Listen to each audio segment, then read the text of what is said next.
and it just climbs off all by itself. It does it itself. Okay? Yeah, you're right there with me though.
Every time I open the hangar door to go flying, I realize that I'm one of the lucky guys doing something that I dreamt of as a kid.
I had a great opportunity a number of years ago. We hosted an outing for the AVG, American Volunteer Group, Flying Tigers.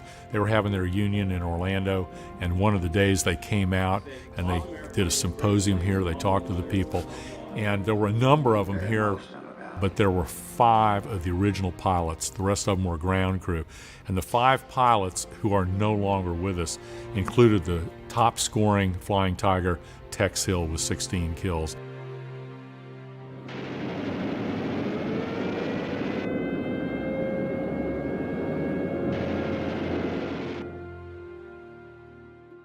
I just was just right behind this guy. I wasn't no 50 yards. And he just blew up. But simultaneously, a guy I didn't see made an overhead pass on me, and he shot 33 holes in my airplane. I never saw him. Just when I pulled off, this guy just shot down. I'm pulling into another guy coming this way head on.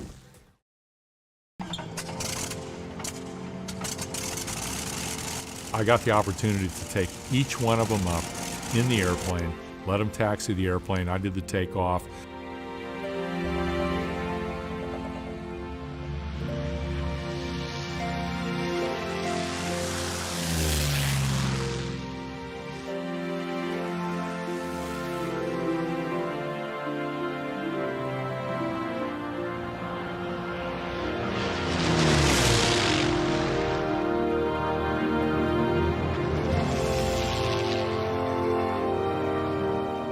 Okay, you got it, Tex.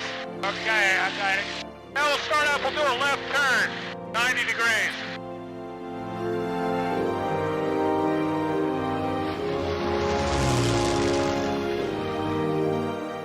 I've had my hands out of control since I left China. All right.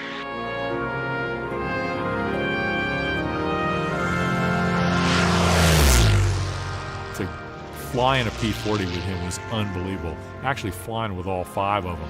And later on, after we finished all the flying, we had a little toast to the ones that never made it back.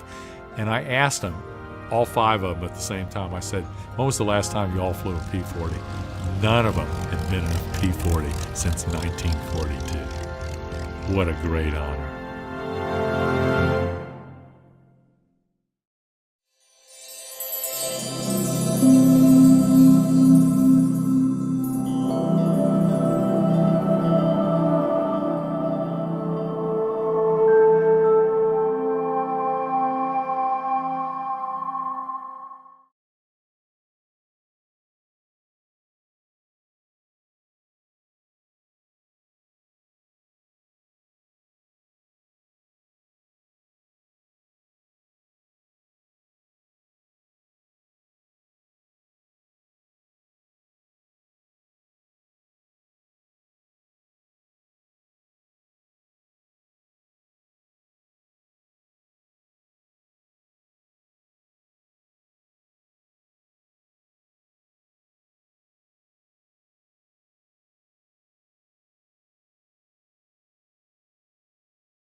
Soldiers, sailors, and airmen of the Allied Expeditionary Force, you are about to embark upon the great crusade toward which we have striven these many months.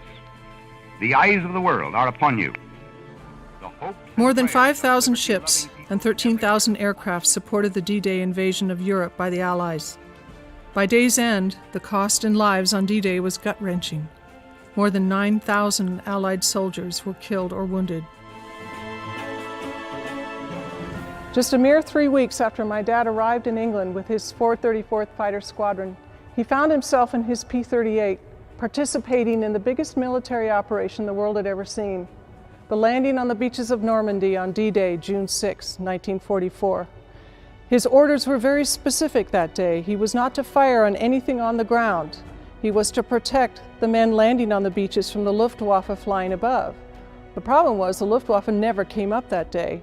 and he regretted throughout his life the fact that he didn't disobey orders and turn his guns on the Germans that he could see firing on the kids on the beaches. He really believes they could have saved thousands of lives that day.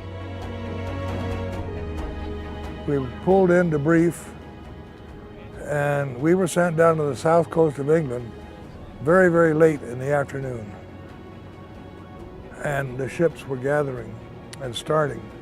And our mission was to stay with them until we couldn't see them anymore. So we did until it was dark. So we flew back to base, and now we knew the invasion was on. That night there were almost fistfights to see who'd get on the mission the next morning. I was on the heavyweight boxing team. I didn't have any trouble getting on the mission. We went down, took off before dawn, and we were there to cover the landing of the little ships, the little boats. We were about 300 or 400 feet right overhead. We were given strict orders. You will not shoot at anything on the ground. Over and over they said that. The reason, of course, being they expected confusion and maybe even chaos. We wouldn't know who we were shooting at. We had no air-ground communication and no training in doing that. We were there to take care of the Luftwaffe if we could, if they showed up. My father was a wonderful writer, and he wrote extensively in his World War II diary about D-Day and the days that immediately followed. Quote, "Our ships have been painted a horrible black and white striped color. This then was the long-awaited D-Day, and a tremendous sight it was. As far as the eye could reach, the Straits of Dover were covered by every conceivable type of vessel, from small landing boats to huge battleships. The invasion force lay stretched out underneath us, and our airplanes covered thousands of square miles of sky above. To my knowledge, not a single boat out of that vast armada was lost through German air action." Unquote. We could see the troops huddled up against the base of the cliff. We could see the Germans in the open pits firing down on them. And to this day, I regret not having gone in there, broken orders, and strafed. I regret it. But at the time, no, orders were orders.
Boys and girls, and older folks too, often wander around near airfields all over the world, fascinated, mesmerized, watching airplanes take off and land.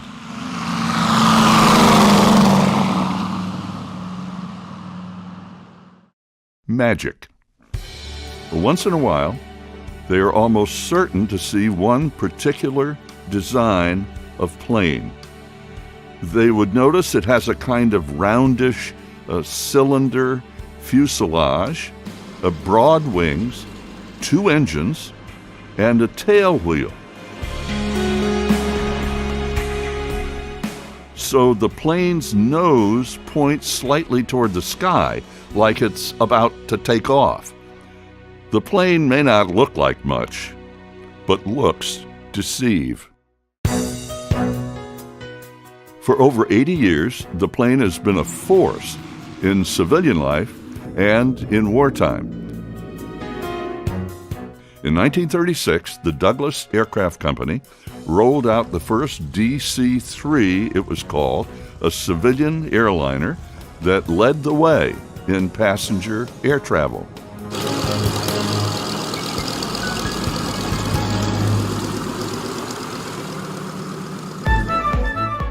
And when World War II broke out in 1941, military leaders saw that a modified DC-3 could be very useful in combat. Little did they know, the C is for cargo, the C-47 became a workhorse, especially in World War II and later in Vietnam. It flew supplies and troops, did search and rescue and medical evacuation. It dropped paratroopers and inserted special operations forces behind enemy lines. More than 10,000 American C-47s served in World War II, and thousands more variants were flown by American allies.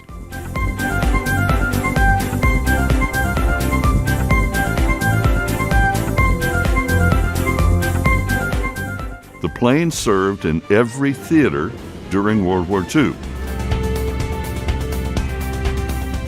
And June 6, 1944, was the day Allied forces invaded German-occupied France, D-Day. The night before, over 1,000 C-47s dropped 18,000 paratroopers into France in darkness.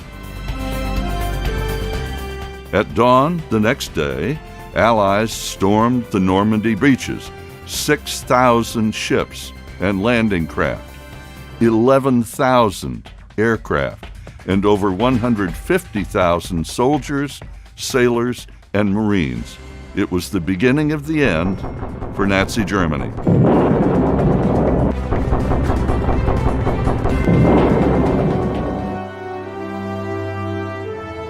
In American history, a few military events are especially in our memories with reverence.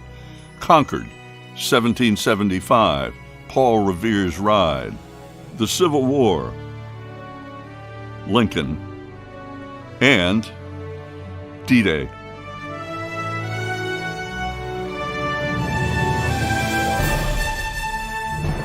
The week of June 6, 2019, thousands commemorated D-Day over France. Many who participated join us today.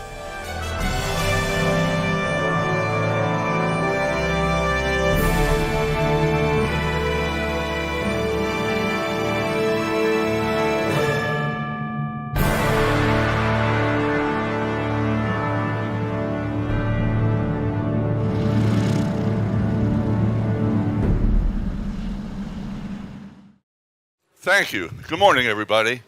To introduce, starting next to me, Eric Zipkin. He has 9,000 hours in the air. The Placid Lassie, this is his airplane, and he was Director of Operations for the anniversary flights over Normandy in June. Next to him, Doug Rosendahl, 10,000 hours pilot hours, 175 different aircraft. He was the lead pilot on That's All Brother. And next to him, Jay Goldenbaum, a retired Air Force colonel, 161 missions in Vietnam as a fighter pilot. highly decorated, including the Distinguished Flying Cross. He and his team flew the Flabob Express airplane at the anniversary. And to his left, the gentleman at your far right, his name is Ed Shames. He's a retired Army colonel, and he jumped into Normandy in 1944.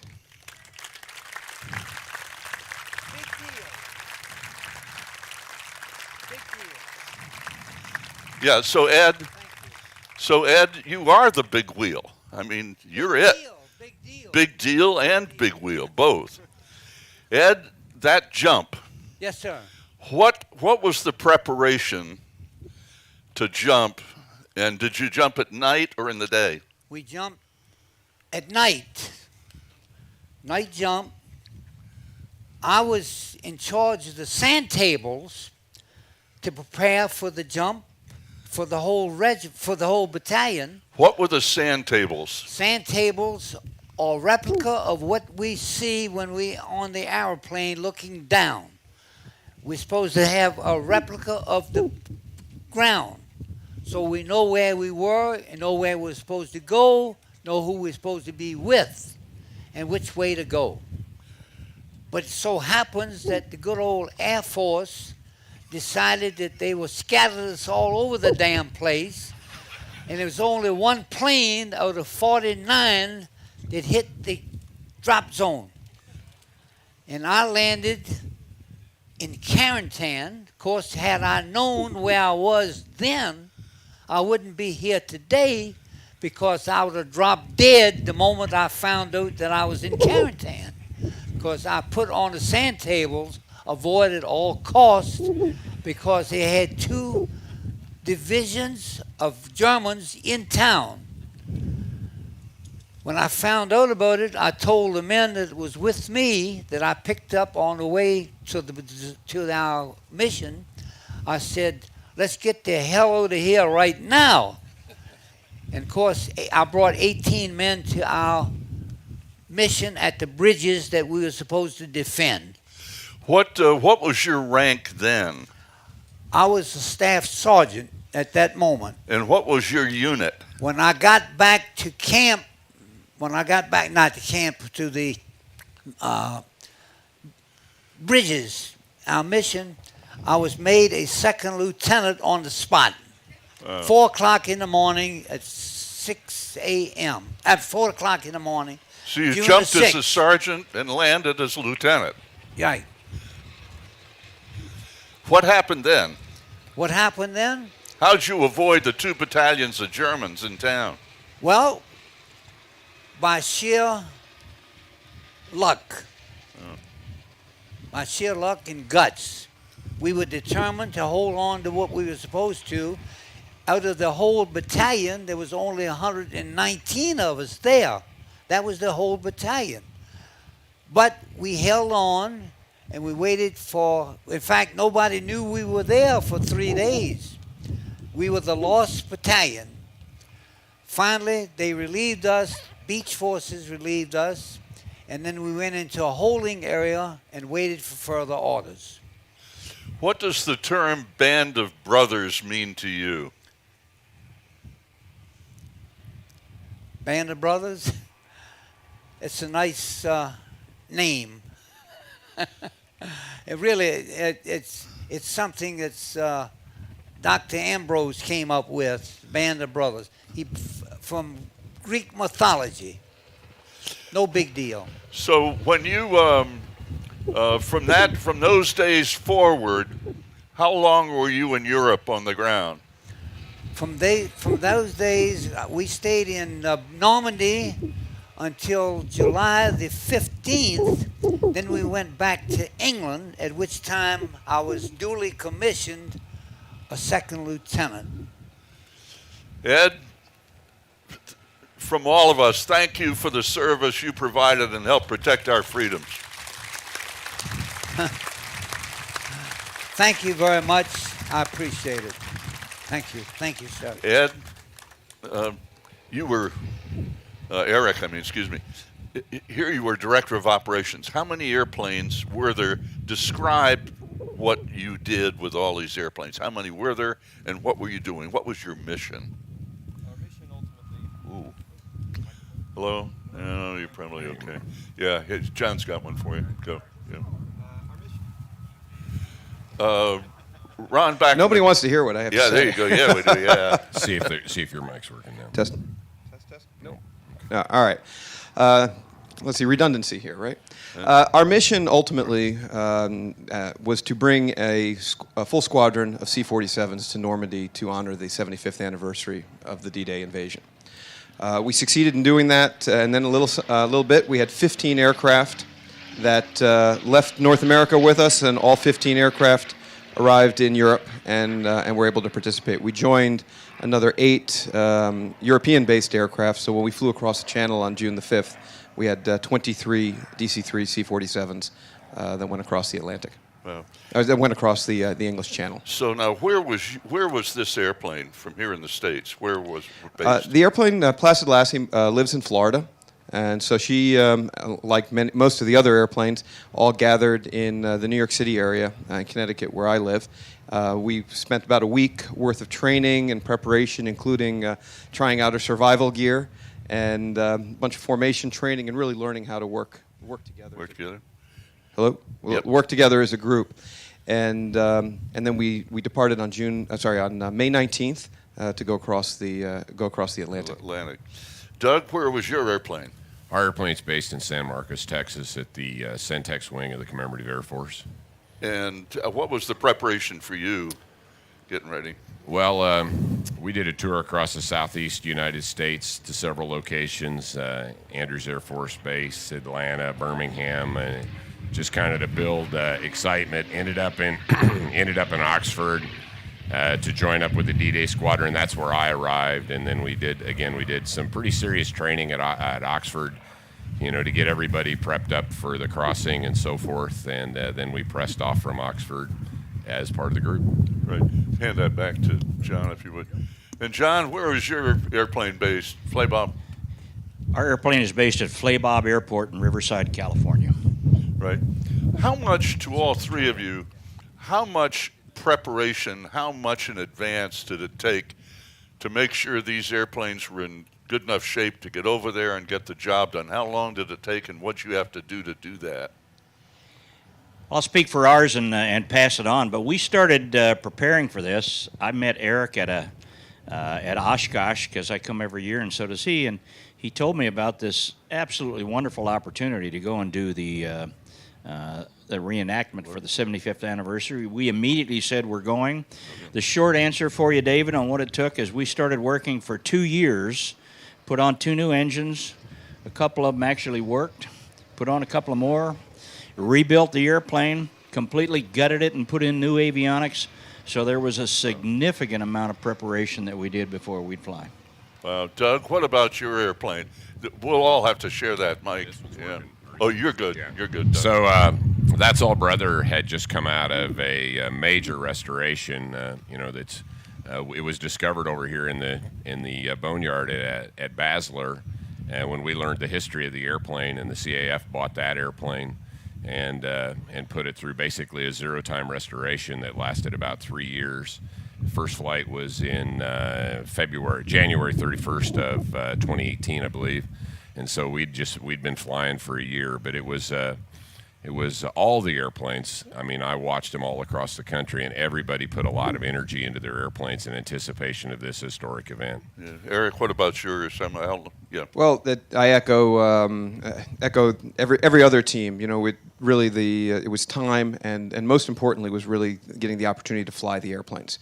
Old airplanes don't like to sit, so when you get out and you go fly them, you discover where you've got problems, and you get them up to speed. And so it was really a two-plus year process.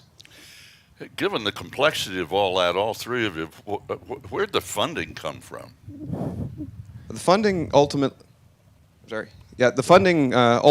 was each individual team funded their crossing of the Atlantic. So there were a number. Each airplane was a little bit different.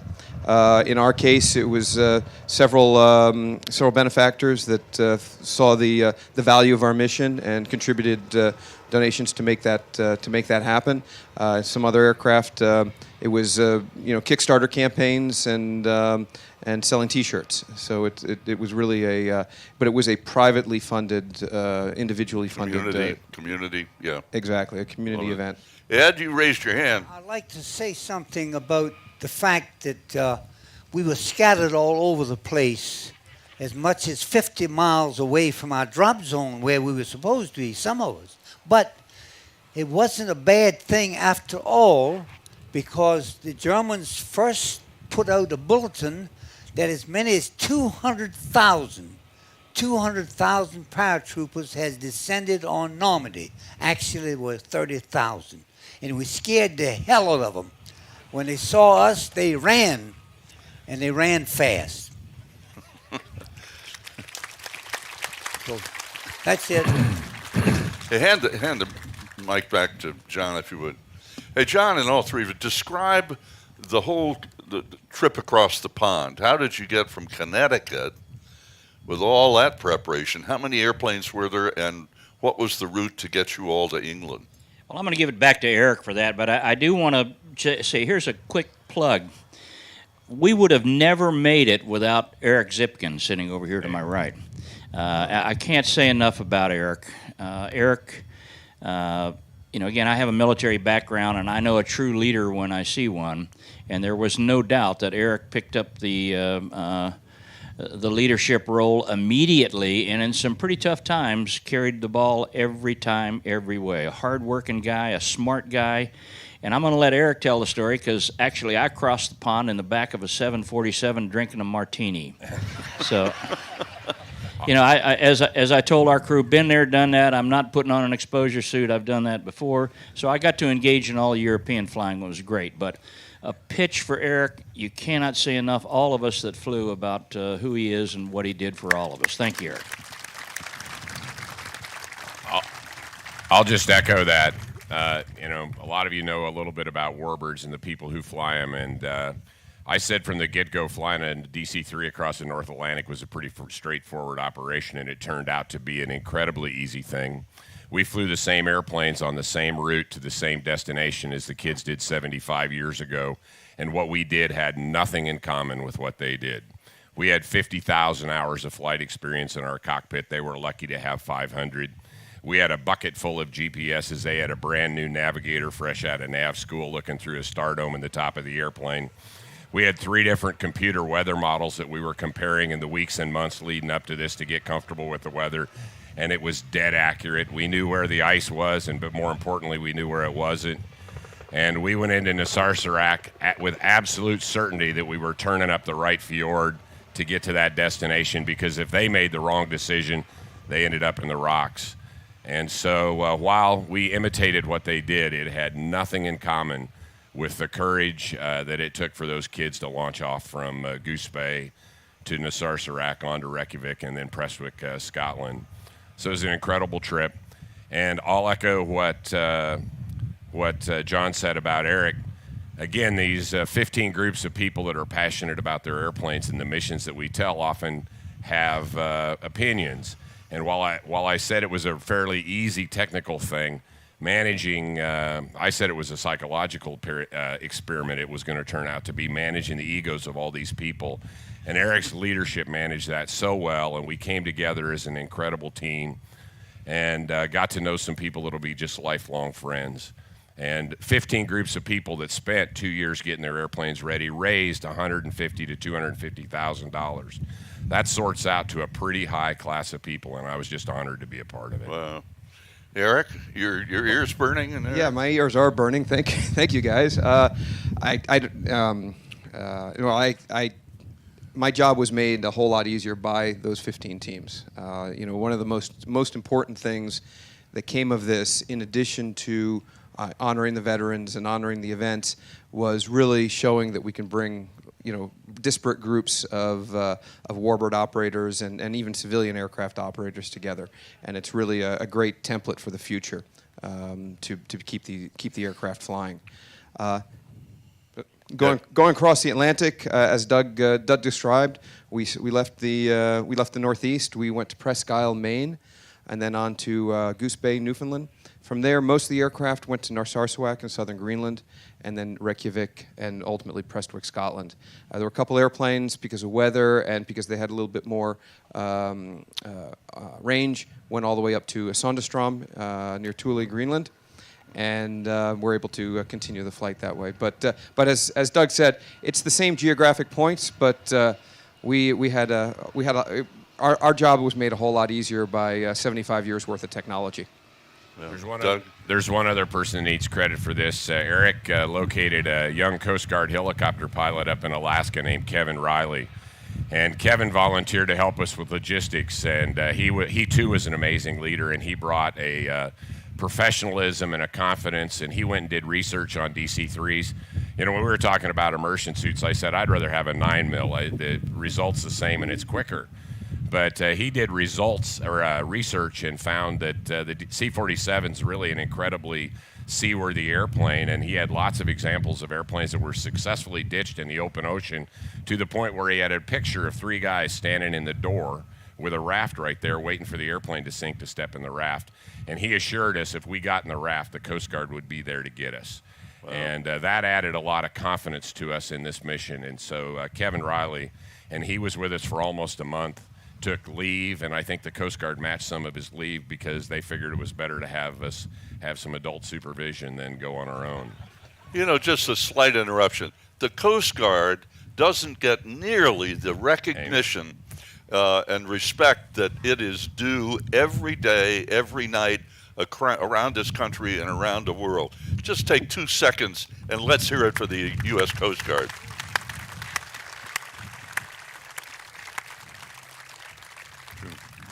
Ed. I'd like to get back to Normandy for a few minutes. Okay. We're getting there. I know that's old stuff to you people, but I'd like to tell you how I'm here. I think I told you a few moments ago that I was in charge of making the sand tables, and I was told by my commanding officer, the battalion commander, to stay at the tent where the sand table was for the last minute for anyone to know where they were when they hit the ground at 2 o'clock, 3 o'clock in the morning. When they said wait until the last moment, they would send a Jeep to pick me up. They did. I got to the plane. I was on number 1 plane of 47 planes of the battalion. The commanding officer, who respected me quite a bit because I knew what I was doing, I worked very hard at my job. No big deal, I was supposed to. Anyhow, he was at the door, and I was getting ready to put my stuff on. The stuff was on the ground, parachute, everything else that I was going to jump with. He said, Shames, there's a correspondent that's sitting in your seat next to me, and you're going to be assigned to a different airplane.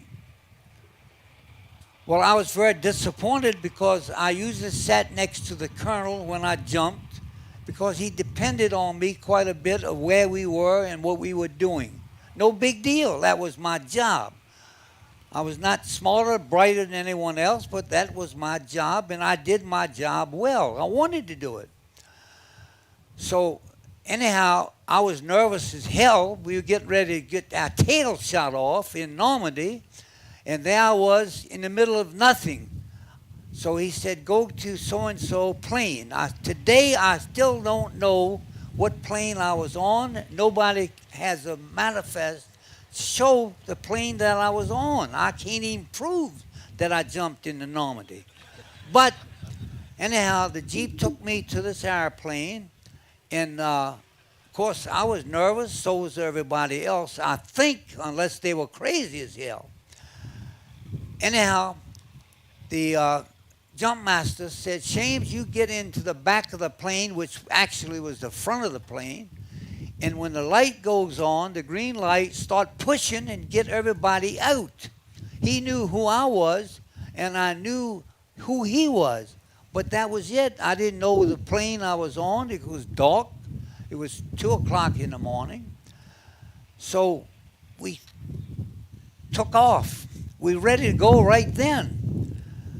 So when we got over Jersey and Guernsey, in the middle of the channel, we got flak, but it was too far away from a plane to make any effective use of it at all.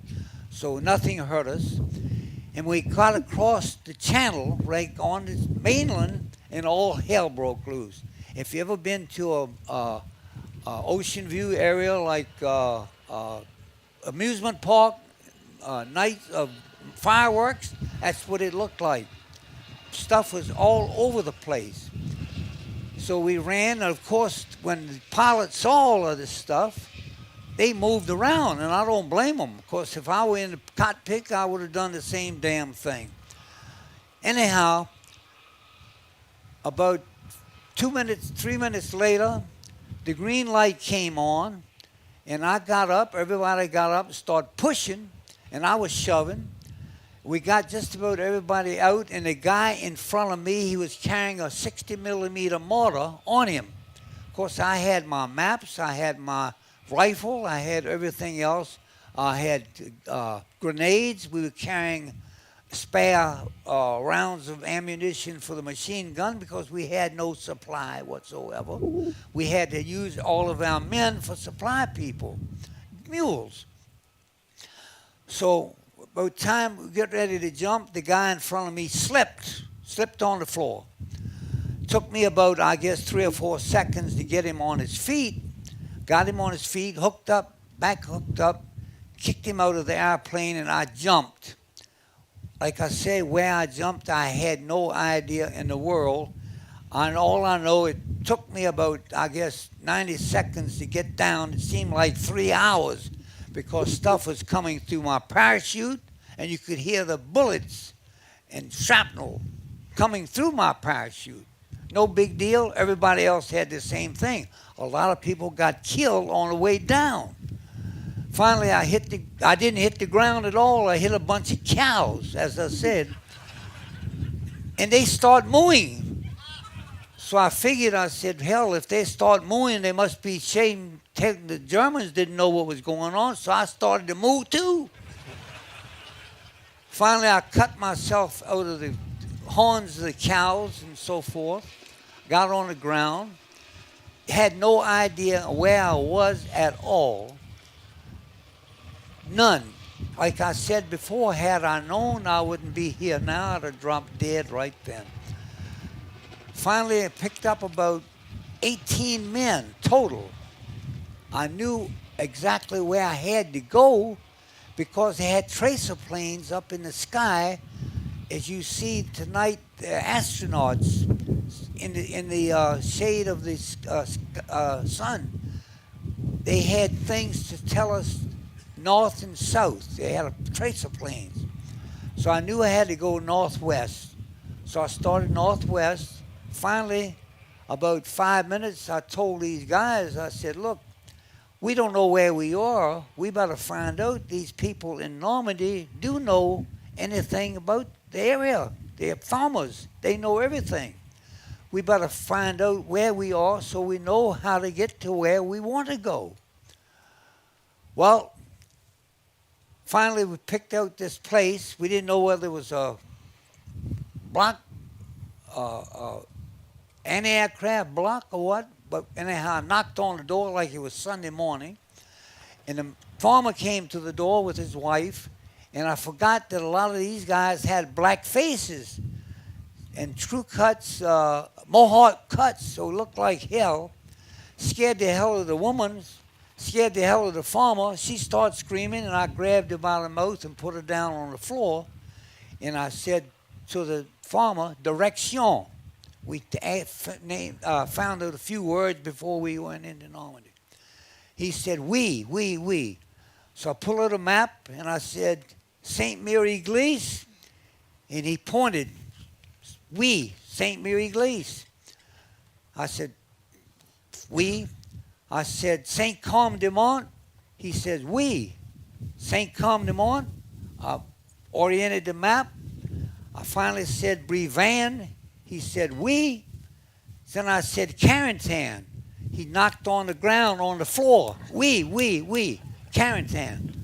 So I said, quarantine. He said, oui. I said, oh my God, we're in quarantine. So I said, boys, we better get the hell out of here right now. So we started out. Finally, we passed a bunch of woods, followed the river up to the bridges. A colonel came out of the woods, Colonel Johnson of the 502nd. He said, Sergeant, he said, do you know where we are? I said, yes, sir, I know exactly where we are. He said, show me. Pulled out a map, had a flashlight, I showed him. He took about 2 or 3 of my men and went one way, and we had to go the other way. And that's finally when we got up to the bridges, and that was the first day we had. But as I said before, the Germans thought 200,000 of us landed in Normandy, and it scared the hell out of them. Thank you very much. Ed, thank you. Yes, And to introduce one of his compadres from that day, Rene Kepperling of the 5th Ranger Battalion. Where are you, sir? You are here? They were here. Well, they were here. Thank you. Hey, back to John. John, talk about us when you got to England. What happened when you arrived in England? How much preparation, how much, how many activities and so on? It was fairly well organized when we got to Duxford, England, which is an airport run by the Imperial War Museum. And again, Eric put up rapidly a pretty good flying program for us. We were a cooperative venture with a European organization, DAX over Normandy, who... and DAX refers to? Dakotas. That's what the Europeans call C-47s. Make a long story short, their organization was not quite as good as Eric's, and soon Eric kind of took the ball and set it up. But the bottom line was we did many formation flights, showed our aircraft off, continued to practice to get ready for parachute drops, and eventually the flyover over the presidential flyover over the memorial in Normandy. How many airplanes actually dropped paratroopers? Did all of you do that? Of the 23 aircraft, roughly half of them were equipped to drop paratroopers. Right, and they dropped them at night or during the day? No, we did the drops during the day. We decided, just like the same thing, we decided to use GPSs instead of newly minted navigators and sextants. We chose to drop during the day, and the mass parachute drop was in the afternoon of June the 5th over a town called Saint-Nervin. To all of you, what was this experience like for all of you personally when you took off from England to fly over Normandy, over the Channel? What was that experience like for each of you? I guess I have the mic, so I'll speak. Yeah, go. One of our crew members said something very simple, but I think it's very telling. We're flying with ghosts. Wow. And that each and every time we know that we're flying with ghosts. The people that flew our aircraft, jumped out of our aircraft, our D-Day veteran aircraft, are airplanes that actually did fly on D-Day. But especially when you're going across the Channel, especially when you're flying across the hallowed ground that is where all of this took place, you really feel those ghosts with you. Yeah. Well, we don't have nearly enough time to cover all the emotions that on this trip, but as a pilot, I mean, one of my longtime bucket list items was to fly a Warbird across the North Atlantic, and that was a neat experience. Certainly flying down the beach at Normandy on June 6th, over the American cemetery with 14, I think we had 13 or 14 airplanes in that formation, was an emotional highlight. The Berlin airlift piece was really incredible to see. One of the things that struck me was American ingenuity and exceptionalism. Anybody would have said D-Day can't be done. We had 15 airplanes, or of American airplanes, 23 total, and the logistics that it took to launch those was huge. To imagine the magnitude of managing a mission with 800 airplanes is just beyond comprehension. Just literally, I mean, you'd say it was impossible, and yet American ingenuity and got it done. The Berlin Airlift, there's no way that the Americans can supply 2.2 million people for almost a year, over a year, with food and fuel with airplanes, and yet American ingenuity and exceptionalism did it. So, you know, an incredible feeling of pride of what Americans can accomplish. And the fact that we build over 10,000 of these airplanes in short order, just so many overwhelming emotions.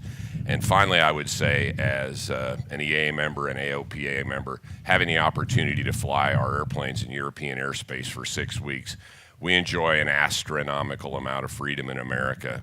But slowly but surely, it's being eroded by, you know, user fees and all those other things. And I come home strongly dedicated to make sure that we gin up the support we need to keep those things at bay so we can continue to have the freedom to fly in America as we do here today.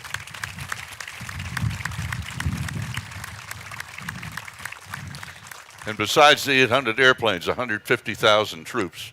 Absolutely. Biggest invasion ever. John?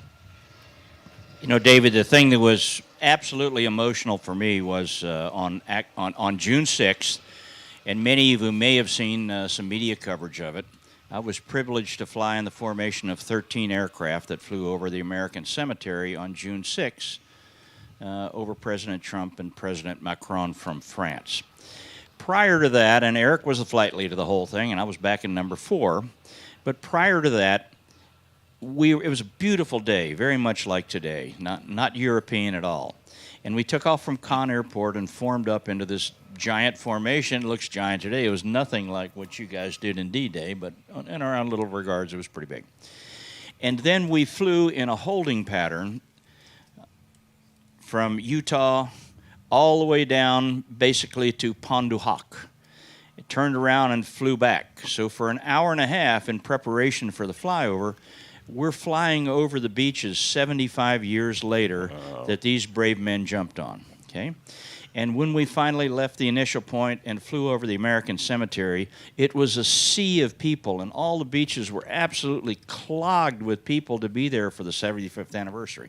In fact, the roads leading into the beaches, you could see 100 tour buses parked 3 miles away where people were forced to walk down to the beach. Wow. And there were vehicles, and there were landing craft, and there were many, many people, and it was just an astounding thing to see from the air. But to me, the question about what did it mean emotionally, you know, my first job in the world was to go into combat, and I did a couple of tours doing that. And then to have the link from the generation that preceded me, and I do believe they're the greatest generation, the ones who jumped in, to be able to fly 75 years later in a formation to honor them was deeply moving to me, and I had a real link from our generation, at least, to your generation. Ed, yes, sir. I thought I would say that the plane that hit the target that night was the command plane of the battalion, and it landed right in the middle of a bunch of SS troopers. Half of the men on that plane were murdered, including the commanding officer of the battalion, and half of them were captured. The whole plane. That's the one that I was supposed to be on. I met most of them that came back from the POW camps after the war. I made sure, because they were the people that I was working with in the command of the battalion. I wanted to meet them, fight. Our battalion commander, when they pulled him down from the trees, his feet never did land in Normandy. He landed in a tree near Carentan, and the Germans used him for target practice. They had 169 bullet wounds and bayonet punctures in his body. And when we found that out, we were hard to get along with, I'm going to tell you. Thank you, Ed. Now, also, the first night, to give you an idea, give you perspective, out of the whole regiment, 506 Parachute Infantry Regiment, 35% of the officers never saw action because they were either killed, wounded, or captured. 35% of the officers. Every company commander in the command, every company commander in the regiment will put out of service. 30% of all of our men were either killed, captured, or wounded. So we didn't realize what we really had until we got back to England and we had the first formation in our barracks, empty barracks and so forth.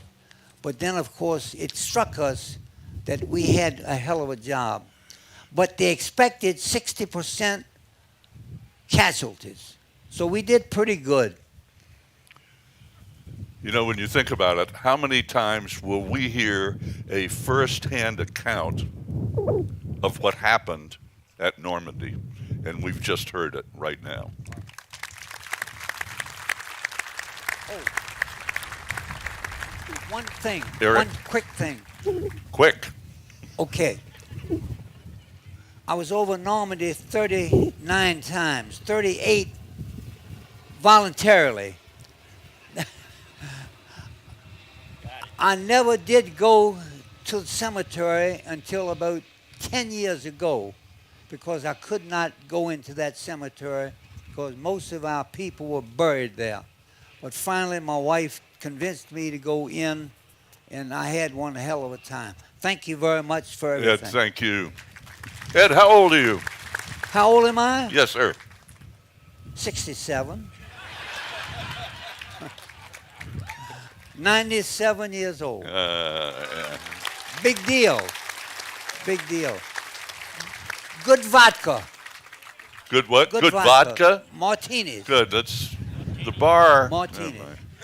So, Eric, listening to the three of you discuss how meaningful this all was to you emotionally, and then hearing this, to what extent does this even add to the emotionality when you hear this firsthand account of what went on there?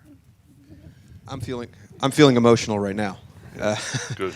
It really is extraordinary. My father was a World War II veteran, and I grew up with the stories and this history and being part of it, and to feel that we're some small way contributing towards bringing that history forward. It just it's a bit overwhelming at times. Doug mentioned Berlin. Eric, tell us, it wasn't over when you finished the Normandy anniversary. You went to Berlin. What was that? So, yes, it wasn't over. Not only is this year the 75th anniversary of the D-Day invasion, it's also the 70th anniversary of the Berlin airlift. So after the events in Normandy on June the 9th, we flew the entire group, or most of the group, to Wiesbaden, the Army Air Base in Germany, and we participated in commemoration and honoring of the Berlin airlift. We actually had Colonel Gail Halverson, the original candy bomber, fly with us as our honorary crew member, and actually he ultimately flew Placid Lassie, and quite well for anyone actually, and especially somebody in his 90s. But it was equally moving because of and Doug spoke to this a little bit, of the exceptionalism and really helping all of us understand and appreciate the place that as a country we have placed ourselves in the world, and that started on D-Day and the build up through D-Day and winning the war, and it really has continued through the Berlin airlift and in the subsequent years. It's really makes you feel good to see not only the sacrifice, but also what a humanitarian mission can do.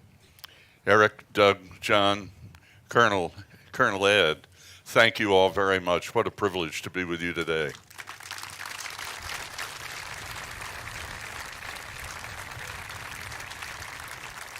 And welcome, please, Sam Bass, who's got over 35,000 hours of pilot time and 50 years of safe flying.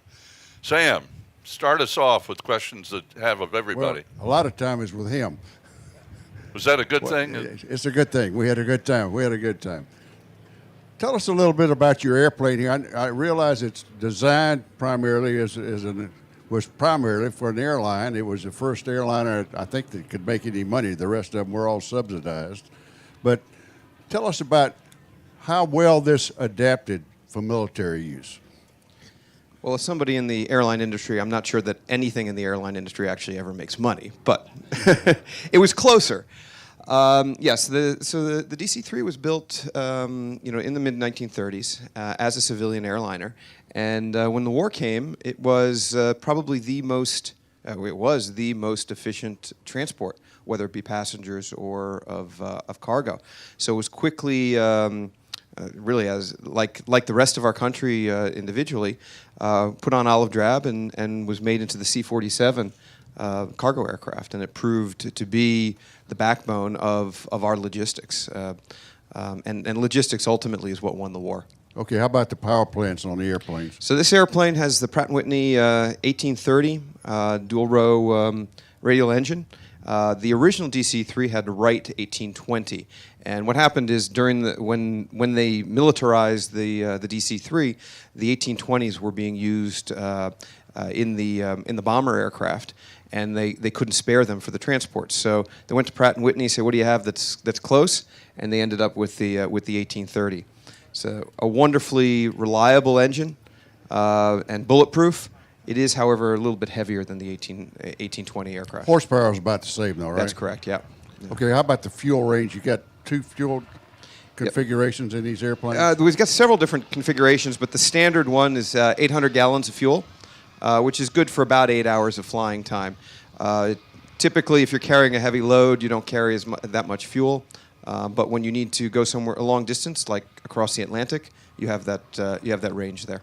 How about the history of your particular airplane?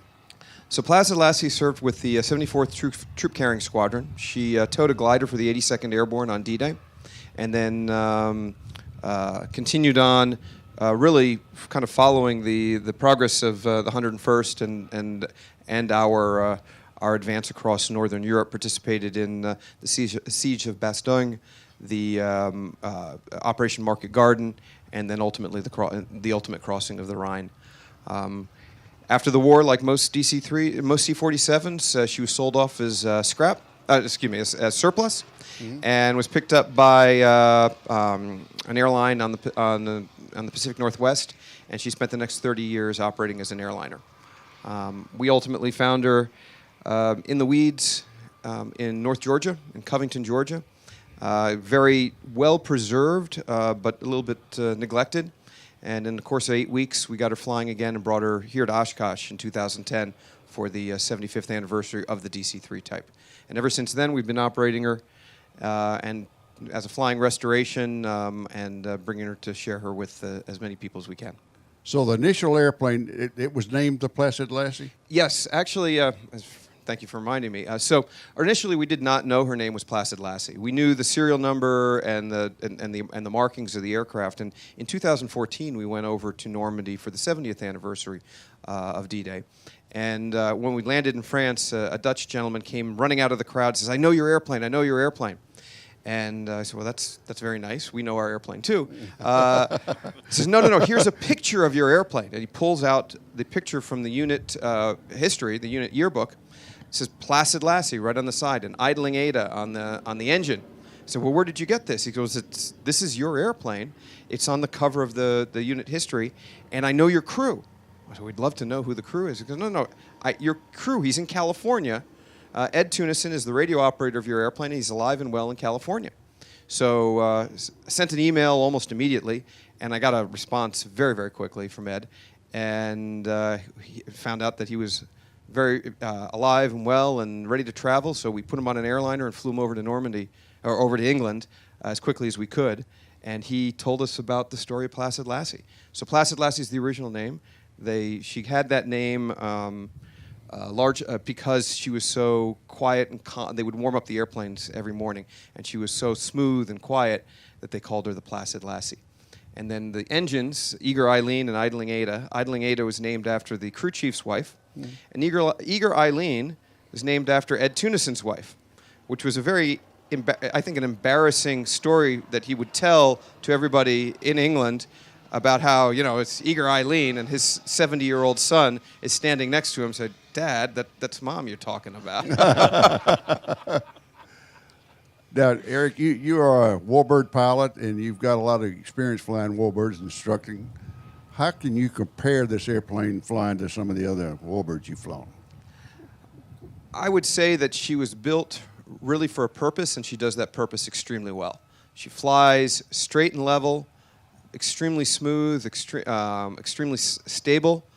In the kind of the warbird community, the warbird world, where we're doing a little bit more maneuvering and flying in close formation to try to display the aircraft for the crowd, she's a little bit more of a handful. She's not a T6 or even a Twin Beach for that matter. But she makes you work for it, and it's all the better for it. The paint job.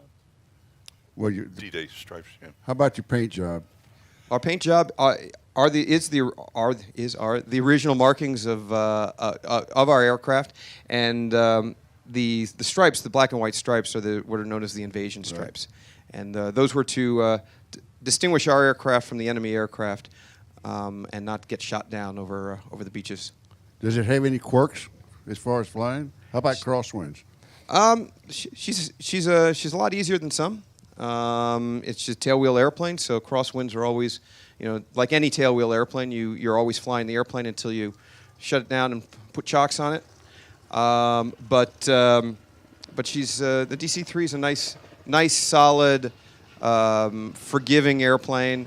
And look, if 200-hour lieutenants could fly them in Normandy, then I think ultimately we can kind of figure it out here. It's hard to imagine that they were flying these airplanes with so little time, Yeah, absolutely. All right. I want to thank all of you for coming, and also thank you people for coming. And I'd like to remind you that we have some coins here. We have time for a couple of question and answers. Anybody have a question you'd like to ask? Here we do. And there's one up here, Kyle. Sorry. How old were the pilots when they flew over Normandy? How old were those men that were pilots? The pilots in Normandy were generally between 18 and 21 or 22 years old. Really? Yeah. Wow. I'm curious, once you left the farmhouse, how long did it take you, and how far was it to where you had to go to the bridges? What was your question? I can tell you, Ed.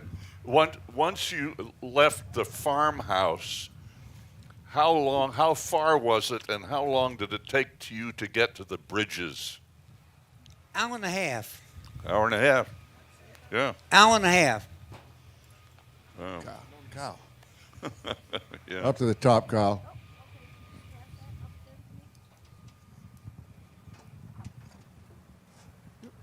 Who were the paratroopers that jumped out in the June reenactment? Where did they come from? Oh, great question. That's a very, very good question. So the paratroopers, a little bit like us who operate the Warbird aircraft, are people who are passionate about the history. They came from everywhere, all around the world. They're individual groups that do the reenactors that do commemorative parachute jumps all throughout the world.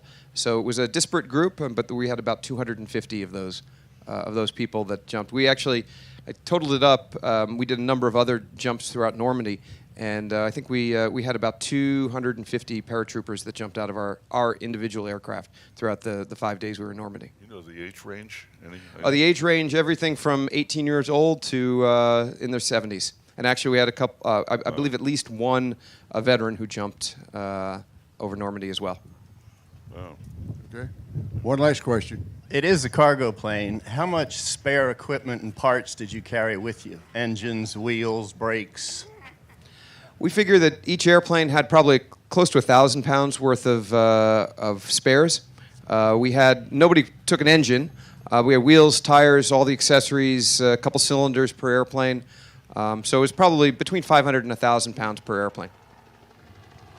Thank you, folks. We'd like to invite all of you people to join Warbirds of America. Obviously, most of the people that are our members don't own Warbirds, but we would like to have your support. And thanks again for coming, folks.